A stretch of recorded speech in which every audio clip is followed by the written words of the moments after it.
அன்பிற்குரியவர்களே, புத்தகத்தின் உலகத்தின் மூலம் உங்களின் நான் இன்று தினமொரு கொள்ள காணப்போது அதிகாரம் 33 கொல்லாமை. குறள் எண் 322. உங்களுக்கு தெரியும் இந்த குறள். சத்துணவு சாப்பிடும்போது நம்மளாம் சொல்லியிருக்கோம். பகுத்துண்டு பள்ளியூர் ஓம்புதல் நூலோர் தொகுத்தவற்றில் அந்தலை. பொருள் உரை.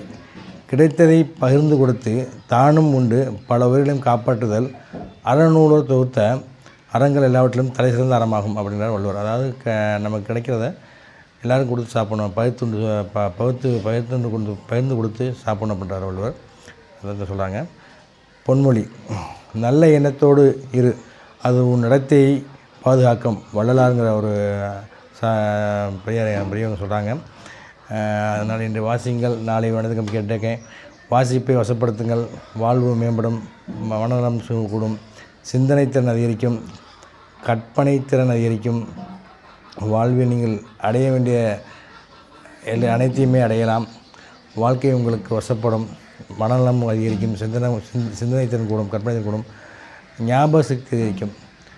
இன்னொரு பொன்மை சொல்கிறேன். Be nice to people on your way B up because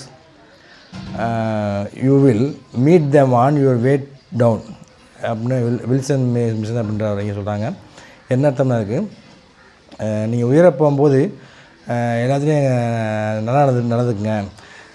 அதே விதத்தில் நீங்கள் திரும்பி கீழே வரும்போது அவங்கள சந்திக்க வேண்டியிருக்கும் அப்படின்றாங்க அந்த அறிஞர். அதுதான் அதுக்கு அர்த்தம்.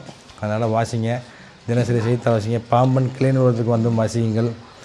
நூலகங்கள் எங்கெல்லாம் உள்ள நூலகங்கள்லாம் சென்று வாசியுங்கள். நூலகங்கள் பொது நூலகங்கள் எல்லாம் சென்று வாசியுங்கள். புத்தகங்கள் கொட்டி கிடைக்கின்றன.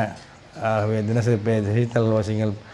நல்ல நூலை தேடி வாசியுங்கள். வாசிப்பது உங்களுக்கு வசப்படுத்தி கொண்டால் வாழ்வில் வெற்றி பெறலாம், வாழ்வில் உச்சத்தை தொடரலாம். இன்று வாசியுங்கள், நாளை நடத்துங்கள். Lead today and lead tomorrow என்று கேட்டு முடிக்கிறேன். நன்றி, வணக்கம்.